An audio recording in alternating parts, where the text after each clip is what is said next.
Lotus reality and agro farming వారు premium farm land projects మన పొలం ఫేజ్ 1, 2 మరియు 3 కంప్లీట్ చేసుకొని మన పొలం phase 4 Wasar village at Narayana Khed లో ఆగస్టు 15 ఇండిపెండెన్స్ డే రోజు గ్రాండ్ లాంచ్ చేయడం జరుగుతోంది. లాంచింగ్ మరియు ఇండిపెండెన్స్ డే సందర్భంగా 5 గుంటాస్ ల్యాండ్ అవుట్ రేట్ లో బుక్ చేసుకున్న వారికి 1,50,000 రూపాయల డిస్కౌంట్ తో పాటు 2 గ్రాముల గోల్డ్ ఫ్రీగా ఇస్తున్నారు. పూర్తి వివరాలకు సంప్రదించండి. ఓం మహాగణాధిపతయే నమః. ఓం గురుభ్యో నమః. ఓం శ్రీమాత్రే నమః. పరమేశ్వర స్వరూపమైనటువంటి జ్యోతిష, వాస్తు మరియు ఇతర అనేకమైనటువంటి శాస్త్రములను మనకు అందించినటువంటి మహర్షులకి నమస్కారం. హయగ్రీవ హయగ్రీవ హయగ్రీవేతియో వధేత్తస్య నిస్సరతే వాణి జహ్నుకన్యా ప్రవాహవత్. అరుణాం కరుణాతరంగితాక్షీం ధృతపాశాంకుశపుష్పబాణచాపాం అనిమాదిభిరావృతాం మయూకైః అహమిత్యేవ విభావయే భవానీం. శ్రీమాత్రే నమః. ప్రేక్షకులకి ఆ లలితాంబిక అమ్మవారి యొక్క అనుగ్రహం పరిపూర్ణంగా కలగాలని మనస్ఫూర్తిగా కోరుకుంటూ, మనం ఇప్పుడు చెప్పబోయేటువంటి అంశాలు ఏవైతే ఉన్నాయో అవి చెప్తుంది నేనైనప్పటికీ కూడా చెప్పేసిన సాక్షాత్ లలిత అమ్మవారిగా భావిస్తూ, మనకి చాలామంది నన్ను అడిగినటువంటి ప్రశ్న ఏమిటంటే 2024 చాలా దారుణమైనటువంటి స్థితుల్లోకి వెళ్ళిపోయింది. అదిగాక మనకు క్రోధినామ సంవత్సరం కలిసి రావడం వల్ల ఒకవైపు అంటే జలప్రలయాలు కానివ్వండి, లేనట్లయితే ఉద్యోగ సంబంధించిన విషయంలో విదేశాల్లో ఉండేటువంటి వారికి విదేశీ ఉద్యోగ సంబంధించిన అనేకమైన ఇబ్బందులు కానివ్వండి, గొడవలు కానివ్వండి, ఎంతో గందరగోళ పరిస్థితులు ఏర్పడ్డాయి కదా.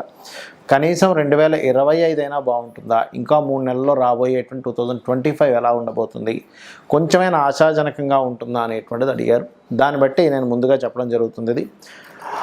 సో ఇక్కడ దేశవ్యాప్తంగా, ప్రపంచవ్యాప్తంగా ఉండేటువంటి సంఘటనలు, అదేవిధంగా మీ యొక్క పర్సనల్ చార్ట్ రీత్యా మీ జాతచక్రంలో ఉండేటువంటి కాంబినేషన్స్ అంటే మీ personal chart is different, but మీ రాశి రీత్యా మీ లగ్న రీత్యా ఈ యొక్క గురువు కానీ, శని కానీ, రాహుకేతులు కానీ మనకి 2025వ సంవత్సరంలో ఎప్పుడు మారుతున్నారని చూసుకున్నట్లయితే మనకి గురువు మే 15కు మారుతున్నాడు. అప్పటి వరకు మనకు వృషభ రాశిలోనే ఉంటాడు.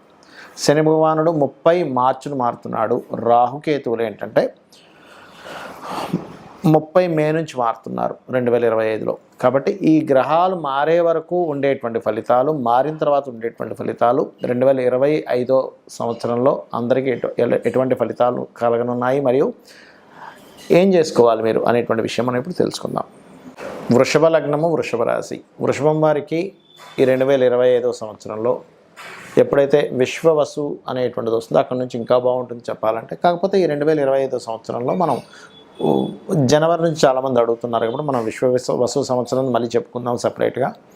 బట్ ఇక్కడ ఏదైనా గ్రహాలు మారుతున్నాయి అంటే మనకు విశ్వవసు సంవత్సరం వచ్చేదాకా గ్రహాలు మారట్లేదు, మేజర్ ప్లానెట్స్. ఎందుకంటే మనం సంవత్సర ఫలితాలు చెప్పేటప్పుడు ఎప్పుడైనా సరే మేజర్ ప్లానెట్స్ని బేస్ చేసుకొని చెప్తాం.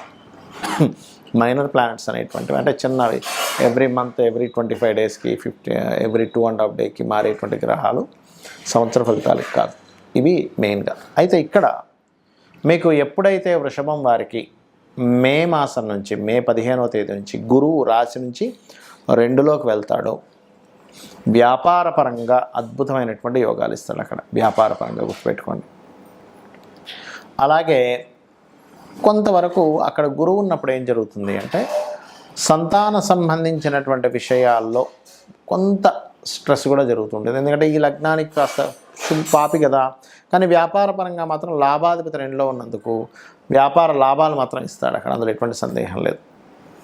కొంచెం సంతానం విషయంలో కొంత స్ట్రెస్ ఇస్తూ ఉంటాడు. ఆ స్ట్రెస్ పోవాలంటే కూడా కాస్త నేతితో గురుగ్రహం దగ్గర దీపారాధన చేయండి.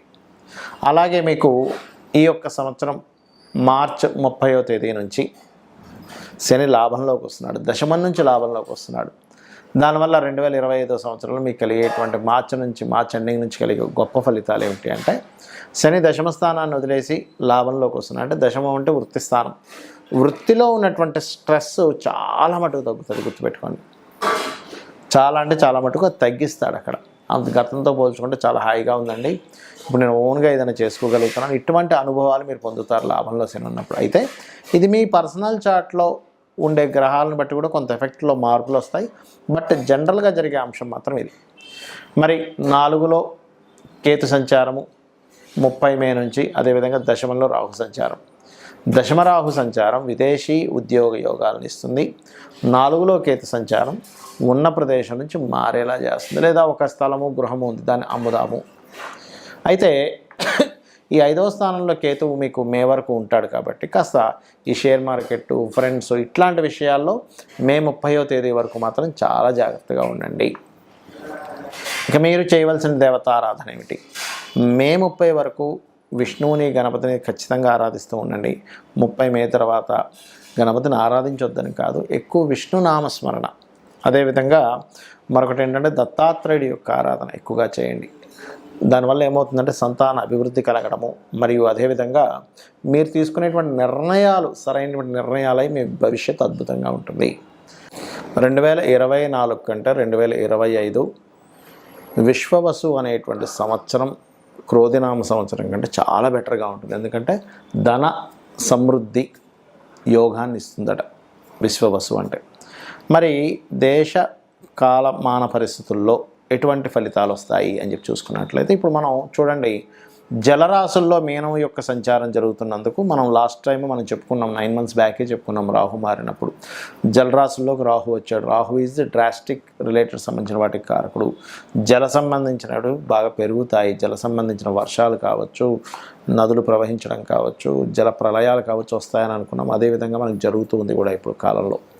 అయితే మరి ఎప్పుడైతే మీకు రాహుకేతువులు మారుతారో మే 30వ తేదీ నుంచి, అక్కడ చాలా మట్టుకు ఈ మే తర్వాత వచ్చేటువంటి నెక్స్ట్ ఇయర్ 2025 మే తర్వాత వచ్చేవి చాలా అట్లాంటివి జరగవు చాలా మటుకు. అదేవిధంగా కేతు ఎప్పుడైతే మనకి కన్యారాశి నుంచి సింహరాశిలోకి వస్తాడో భూముల యొక్క ధరలు బాగా పెరుగుతాయి అక్కడ. అంటే ల్యాండ్ రేట్స్ పెరిగేటువంటి సమయం ఎప్పుడైతే సింహంలోకి వస్తాడో కేతు. మరి సింహంలోకి వచ్చిన కేతువు ఏం చేస్తాడండి, కొన్ని అధికారాల్లో ఉండేటువంటి కొంతమందిని బదిలీ చేస్తాడు. అది ఎంపీ లెవెల్ కావచ్చు, ఎమ్మెల్యే లెవెల్ కావచ్చు, సీఎం లెవెల్ కావచ్చు, పిఎం లెవెల్లో కావచ్చు. కొంత మార్పులను ఇస్తాడు అక్కడ. అంటే కొన్ని మార్పుల్ని కేతు ఈజ్ చేంజింగ్, మార్పులు ఇంకొంత ఏదైనా మార్పు తేవడం వాటికి కారకుడు. అదేవిధంగా ఒక గొప్ప కీర్తిని కూడా ఇస్తాడు రాజుకి, ఎందుకంటే కేతు కీర్తికి కారకుడు. మరి శని భగవానుడు మీనరాశిలోకి వెళ్తున్నాడు. ఇక్కడ బాగా అర్థం చేసుకోండి, రాహు ఎప్పుడైతే మీనరాశిలో ఉన్నాడో కొన్ని ధర్మ సంబంధించినటువంటి విషయాలు అనేకమైనటువంటి ఘర్షణలు తీసుకొచ్చాడు. శని వచ్చినప్పుడు ఏమవుతుందంటే అటువంటి ఘర్షణలు అవుతుంటాయి, కానీ కొంత ధర్మబద్ధంగా అంటే ధర్మ కర్మాది యోగం ఏర్పడుతుంటుంది ఎప్పుడు శని కనుక గురు రాశుల్లోకి వెళ్ళినప్పుడు. కొన్ని ధర్మ సంబంధించినటువంటి విషయాల్లో రాహు ఎటువంటి, ఎందుకంటే శనివత్ రాహు కుజవత్ కేతు అంటూ ఉంటారు. రాహు ఎటువంటి ఫలితాలను ఇస్తూ వచ్చాడో ఈ శని మీనరాశిలో ఉన్నప్పుడు ఏంటంటే ఎక్కువగా అంటే వర్షాలు పడవు, కానీ కొంచెం ఎక్కువగా ఎండ తక్కువగా ఉండడం, ఆ 2.5 సంవత్సరాలకు అసలు మబ్బు బట్టి ఎక్కువగా ఉండడం, ఇట్లాంటివి కూడా కొంత జరుగుతూ ఉంటాయి. అంటే చల్లదనం, కోల్డ్నెస్ పెరుగుతూ ఉంటుంది. ఎందుకంటే జలరాశుల్లోకి వెళ్ళిన శని కదా, కోల్డ్నెస్ మీకు కొన్ని దేశాలు మంచు ఎక్కువ పట్టడం కానీ, అదేవిధంగా అబ్బాయి ఎండాకాలం ఎందుకని ఎండ అంతగా ఎక్కువ కనిపించట్లేదు ఏంటి అనుకోవడం కానీ ఇట్లాంటివి ఎక్కువ జరుగుతూ ఉంటాయి. ఎందుకంటే ఇక్కడ ఇది ఒకటే కారణం కాదు, కేతువు కూడా సింహరాశిలోకి ఎంటర్ అవుతున్నాడు. అంటే రవి ప్రచండంగా వచ్చేటువంటి దానికి కేతువు ఎప్పుడైతే ఉన్నాడో మీరు గమనించవచ్చు. ఈ మీనరాశిలో 2.5 సంవత్సరాలు ఉండే శని, సింహరాశిలో సంవత్సరాలు ఉండేటువంటి కేతువు ఈ ఫలితాలు ఇస్తూ ఉంటాడు. మరి ఈ యొక్క ఫలితాల్లో చాలామందికి డేట్ ఆఫ్ బర్త్లు ఉండవు, ఎందుకంటే వాళ్ళ పర్సనల్ చార్ట్ బట్టి లగ్నము, ధనస్థానము, ప్రయత్నస్థానము, వివాహ స్థానం కావచ్చు, గృహయోగం కావచ్చు, ఇవన్నీ మీ పర్సనల్ చార్ట్లో ఉంటాయి. మీ పర్సనల్ చార్ట్లో ఉన్నటువంటిది ఎక్కువ ప్రభావం చూపిస్తుంది. గుర్తుపెట్టుకోండి, ఏలినాటి శని వచ్చిందని అష్టమ శని, అర్ధాష్టమ శని భయపడకండి. మీ personal chart is most important. మరి పర్సనల్ చార్ట్ కూడా తెలియని వారు ఏం చేసుకోవాలి? ఈ 2025వ సంవత్సరం అన్ని విధాలా బాగుండాలంటే మీరు ఆరాధన చేసుకోవడం, గణపతి యొక్క ఆరాధన చేసుకోండి. ఎక్కువగా గణపతిని ఎక్కువగా ఆరాధించండి. సూర్యుడిని, గణపతిని ఎక్కువ ఆరాధించండి. సేవలు, ఎందుకంటే 12వ స్థానంలో శని వెళ్ళి గురు రాశిలో న్యాచురల్ 12th హౌస్లో ఉన్నాడు కాబట్టి మీకు దగ్గరలో ఉండే ఆలయాల్లో నూనెని దానంగా ఇస్తూ ఉండండి. నూనెని లేదా బెల్లంతో చేసిన పదార్థాన్ని ప్రసాదంగా ఇస్తూ ఉండండి. అలాగే మరొకటి ఏంటంటే మీరు ఏ బిజినెస్లు చేస్తున్నా కాస్త టెక్నాలజీతో కనెక్టివిటీ ఉండేలాగా మీరు ప్రయత్నం చేయండి. బాగా గ్రోత్ ఉంటుంది. ఎందుకంటే రాహు 11లో న్యాచురల్ 11th హౌస్లో సంచరించేటువంటి సమయము కాబట్టి ఇవి చేయండి, ఖచ్చితంగా మీకు బాగుంటుంది.